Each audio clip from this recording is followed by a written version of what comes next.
بیماری کی، تو یہ ایک ایسی بیماری ہے کہ ڈاکٹروں کے پاس اس مریض کے علاج کا آخری آپشن الیکٹرک شاک اور کاؤنٹر شاک کا ہوتا ہے۔ اگر مریض کرنٹ دینے سے ٹھیک ہو جائے، ہوش میں آ جائے تو ٹھیک ہے، اور نہ آئے تو پھر ان کا کام تمام ہو جاتا ہے۔ اسی طرح سے ایک انسان رب العالمین سے دور چلا گیا ہے، ایک انسان اسلام سے کوسوں دور ہو گیا ہے، انسان اللہ تبارک و تعالیٰ کی عبادت سے دور ہو چکا ہے، تو ان کے لیے جو کارگر ثابت ہونے والی چیز ہے وہ فکر آخرت ہے، اور ان کے علاج کے لیے یہ آخری آپشن ہے کہ وہ آخرت کے بارے میں سوچے، جہنم کے بارے میں سوچے، اور سوچنے کے باوجود اگر اس انسان، پہلی چیز تو یہ ہے کہ انسان اگر حقیقی طور پر آخرت کے متعلق آخرت کو تسلیم کر کے آخرت پر ایمان لائے تو یہ آخری آپشن ہوتا ہے، اور ان کی اصلاح کی بہت زیادہ امکان ہوتا ہے۔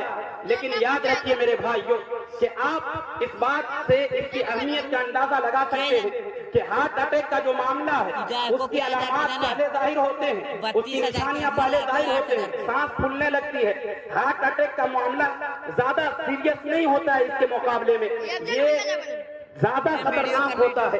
تو اس کے لیے جو آخری آپشن کرنٹ کا ہوتا ہے، اسی طرح سے جو انسان اللہ کی عبادت سے دور ہوتا ہے، اللہ کے ذکر سے دور ہوتا ہے، اس کے لیے آخری آپشن فکر آخرت ہے۔ آپ اس بات سے اندازہ لگا سکتے ہیں کہ فکر آخرت کی کیا اہمیت ہے۔ ہمیں چاہیے کہ ہم اپنی زندگی کے اندر فکر آخرت کو نافذ کریں۔ میرے بھائیوں، اس کے لیے تدبیر اختیار کریں، اس کے لیے سوچیں کہ ہم اللہ تبارک و تعالیٰ سے قریب کیسے ہو سکتے ہیں، ہم اللہ تبارک و تعالیٰ سے اپنا تعلق مضبوط کیسے کر سکتے ہیں، آخرت میں ہم کامیاب کیسے ہو سکتے ہیں۔ لیکن آج ہمارا معاملہ الگ ہے، لیکن آج ہم جاننے کے باوجود ان تمام چیزوں کو تسلیم کرتے ہیں۔ ہمیں معلوم ہے کہ ہمیں دنیا کو چھوڑ کر جانا ہے، ہمیں معلوم ہے کہ یہ دنیا فانی ہے۔ ہم ایمان تو اس بات پر رکھتے ہیں کہ قیامت کے دن اللہ تبارک و تعالیٰ حساب لینے والا ہے۔ اگر ہم برائی کر رہے ہیں تو ہماری گرفتاری ہوگی، اگر ہم نیکی کر رہے ہیں، اللہ کے مطابق زندگی گزار رہے ہیں، تو اللہ تبارک و تعالیٰ آخرت میں ہمیں اس چیز کا انعام دے گا۔ میرے بھائیوں، ان چیزوں پر ایمان تو ہے لیکن ہم غافل ہیں، ہم غفلت کے شکار میں ہیں۔ ضرورت اس بات کی ہے کہ اب بھی ہوش میں آ جائیں، ضرورت اس بات کی ہے کہ اب بھی بیدار ہو جائیں۔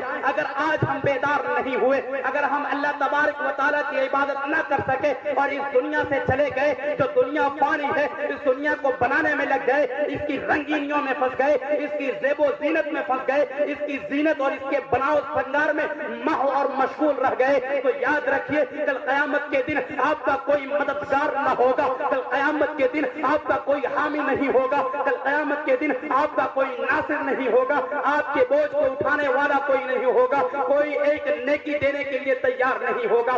رب العالمین نے آپ کو موقع دیا ہے، رب العالمین نے آپ کو زندگی دی ہے، تو اللہ تبارک و تعالیٰ کو راضی کیجئے۔ لیکن میرے بھائیوں، جب انسان اس دنیا کو بنانے میں لگ جاتا ہے، جب اس دنیا میں محو ہو جاتا ہے، یاد رکھیے وہ آخرت سے دور چلا جاتا ہے۔ یہ دنیا دھوکے باز ہے، یہ دنیا دھوکے کا سامان ہے، یہ دنیا غرور ہے۔ میرے بھائیوں، جو انسان اس دنیا سے جتنی محبت کرتا ہے، یہ دنیا اسی طرح سے اس کو دھوکہ دیتی ہے۔ یہ دنیا کسی کے ساتھ وفا نہیں کی میرے بھائیوں، چاہے وہ جو بھی ہو، اس دنیا سے چھوڑ کر جانا پڑا۔ اور یاد رکھیے ایک دن یہ دنیا بھی ختم ہو جائے گی، اور دنیا کی سب سے بڑی حقیقت یہی ہے کہ دنیا ختم ہونے والی ہے، اور دنیا میں جتنی ساری چیزیں ہیں وہ ساری چیزیں ختم ہونے والی ہیں۔ اس سے بڑھ کر کے دنیا میں کوئی حقیقت نہیں۔ رب العالمین نے اس حقیقت کو قرآن میں اس طرح استعمال کر کے بیان کیا کہ وَاعْبُدْ رَبَّكَ حَتَّى يَأْتِيَكَ الْيَقِينُ، کہ اللہ تبارک و تعالیٰ کی عبادت کرو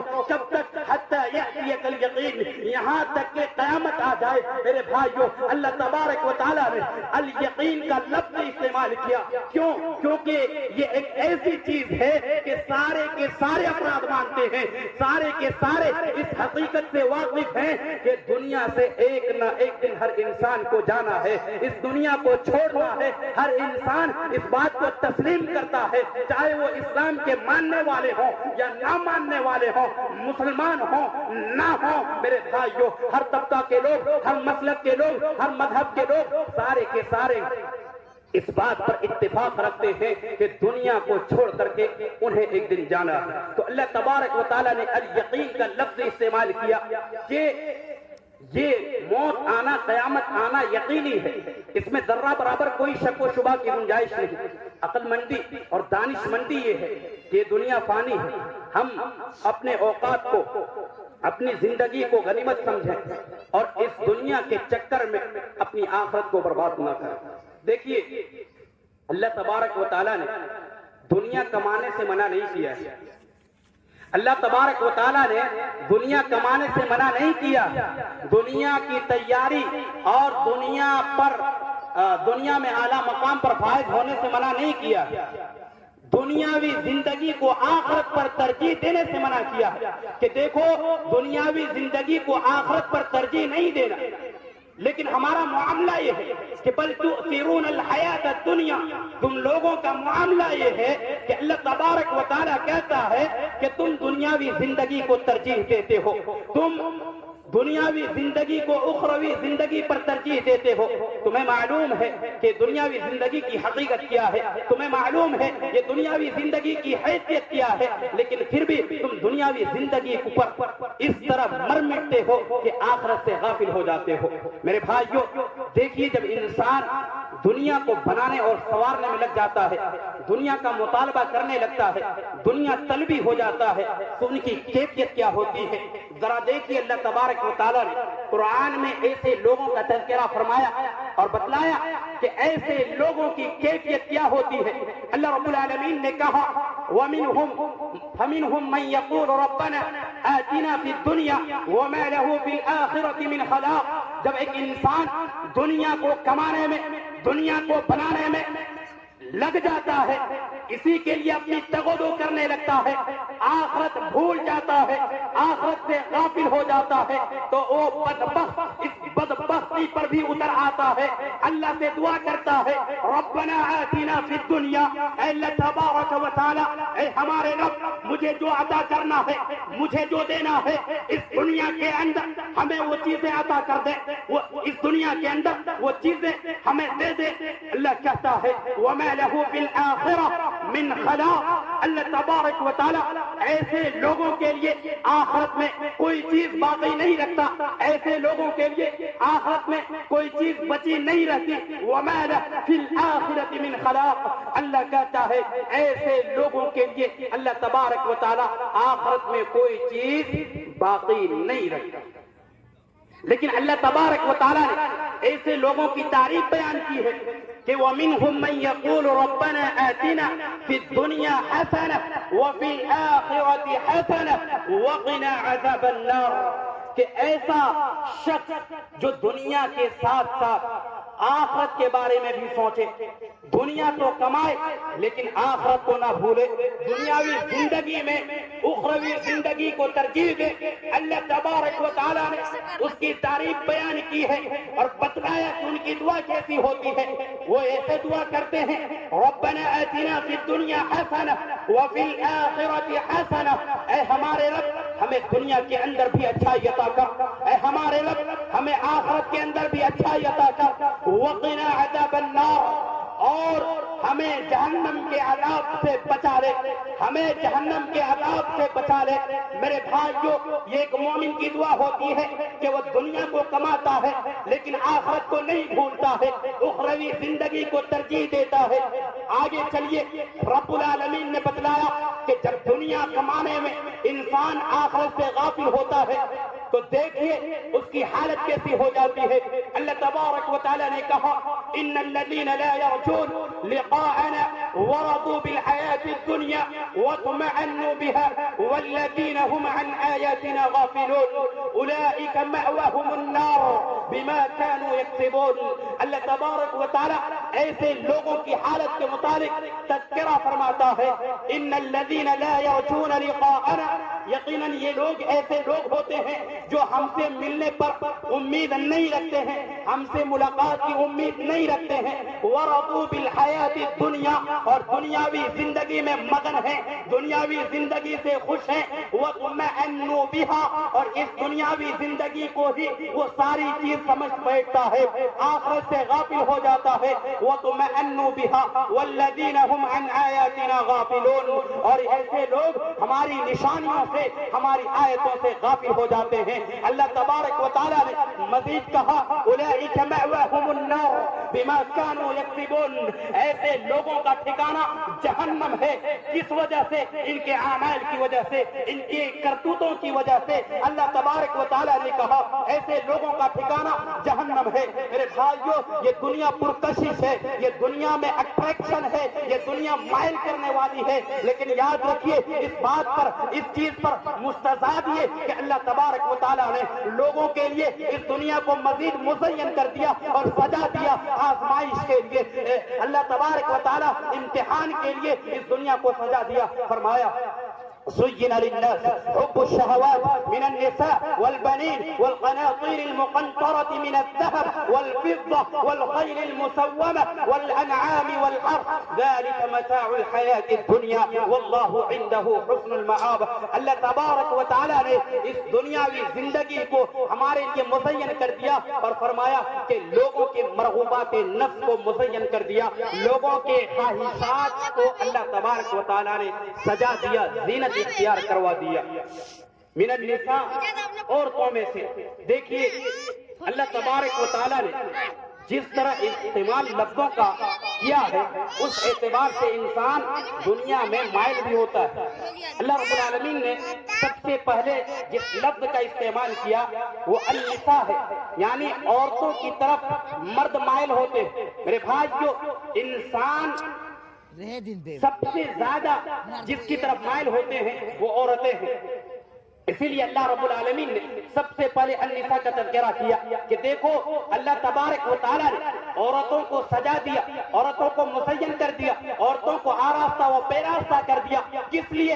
امتحان کے لیے، آزمانے کے لیے. اللہ تبارک و تعالی اپنے بندوں کو آزمانا چاہتا ہے کہ میں دیکھنا چاہتا ہوں کہ میرا کون ایسا بندہ ہے کہ ان چیزوں کو پانے میں اللہ تبارک و تعالی کو نہیں بھولتا ہے. ایسا کون شخص ہے جو ان چیزوں میں محو ہو جاتا ہے، جو ان چیزوں میں مشغول ہو کر کے آخرت کو بھول جاتا ہے، اپنے رب کے اذکار سے غافل ہو جاتا ہے. میرے بھائیو، اللہ تبارک و تعالی نے دوسری جگہ تخلیق موت اور حیات کا مقصد اجاگر کرتے ہوئے فرمایا الذی خلق الموت والحیات لیبلوکم ایکم احسن عملا. رکیے ذرا، سمجھیے اس بات کو کہ اللہ تبارک و تعالی نے موت اور حیات کو کیوں پیدا کیا، موت اور حیات کو پیدا کرنے کا مقصد کیا ہے. اللہ تبارک و تعالی نے بیان کیا کہ لیبلوکم ایکم احسن عملا، کہ اللہ تبارک و تعالی تم لوگوں کو آزمانا چاہتا ہے. اللہ تبارک و تعالی تمہارا امتحان لینا چاہتا ہے کہ تم میں سے کون ایسا شخص ہے کہ ایکم احسن عملا، کہ سب سے بہتر عمل کرنے والا کون ہے. میرے بھائیو، اللہ نے اس دنیا کو پرکشش بنایا، مستزاد یہ کہ مزید مزین کر دیا ہمارے لیے. کیوں؟ امتحان لینے کے لیے، آزمائش لینے کے لیے. جب اللہ آزمائے آپ کو تو اس بات کو اپنے ذہن میں رکھیں کہ اللہ رب العالمین نے پیدا ہی کیا اس لیے کہ اللہ تبارک و تعالی ہماری آزمائش لے، اللہ تبارک و تعالی ہمارا امتحان لے. اور اگر ہم ان امتحانوں میں، ان آزمائشوں میں قائم رہیں، ڈٹے رہیں، کھڑے اترے، تو یاد رکھیے اللہ تبارک و تعالی درجات کو بلند کرتا ہے، ہمارے درجات کو اونچا کرتا ہے. میرے بھائیو، مزید اللہ تبارک و تعالی نے کہا کہ للنساء، عورتوں میں سے اللہ تبارک و تعالی نے عورتوں کو مزین کر دیا لوگوں کے لیے. زین للناس حب الشہوات من النساء والبنین، اور اولاد. اللہ تبارک و تعالیٰ نے اولاد کو بھی مزین کیا. دیکھیے انسان سب سے زیادہ مائل ہوتا ہے عورتوں کی طرف، اس کے بعد اپنی اولاد کی طرف مائل ہوتا ہے. تو اللہ تبارک و تعالیٰ نے البنین کا لفظ استعمال کیا. تو جس اعتبار سے اللہ نے الفاظ کا انتخاب کیا ہے اسی اعتبار سے انسان ان چیزوں کی طرف مائل ہوتا ہے. والقناطیر المقنطرة من الذهب والفضة. پھر دولت کی باری آتی ہے. سونے اور چاندی کے خزانے کو اللہ تبارک و تعالیٰ نے مزین کیا. تو دولت اس کے بعد آتی ہے کہ انسان اس کی طرف مائل ہوتا ہے. اور اللہ تبارک و تعالیٰ نے لوگوں کے لیے مزین بھی کیا. والخیل المسومہ, اور عمدے قسم کے گھوڑے کو بھی اللہ تبارک و تعالیٰ نے مزین کیا. والانعام, اور چوپائے کو. والحرث, اسی طرح سے زمین اور کھیتوں کی طرف بھی انسان مائل ہوتا ہے. اللہ تبارک و تعالیٰ نے ان چیزوں کو بیان کرنے کے بعد انسان کو بیدار کیا, انسانوں کو محتاج کیا, انسانوں کو الرٹ کیا کہ دیکھو ذالک متاع الحیات الدنیا, کہ اللہ تبارک و تعالیٰ نے ان چیزوں کو مزین تو کیا ہے, ان چیزوں کو سجایا تو ہے, لیکن یاد رکھو یہ دنیاوی سامان ہے. ذالک متاع الحیات الدنیا, یہ چیزیں دنیا میں کام آنے والی ہے, آخرت میں کام آنے والی نہیں ہے. واللہ عنده حسن المآب, یاد رکھو در حقیقت رب العالمین کے پاس جو ٹھکانہ ہے وہی بہتر ٹھکانہ ہے. یہ دنیاوی چیز ہے, یہ دنیا میں کام آ سکتی ہے, لیکن یاد رکھو جو ٹھکانہ بہترین ہے وہ رب العالمین کے پاس ہے. واللہ عنده حسن المآب. ضرورت اس بات کی ہے کہ ہم ان چیزوں کو سمجھیں, ان چیزوں کو ہم جانیں اور پرکھیں اور جانچیں, اور اللہ تبارک و تعالیٰ کی آزمائش پر کھڑے اتریں.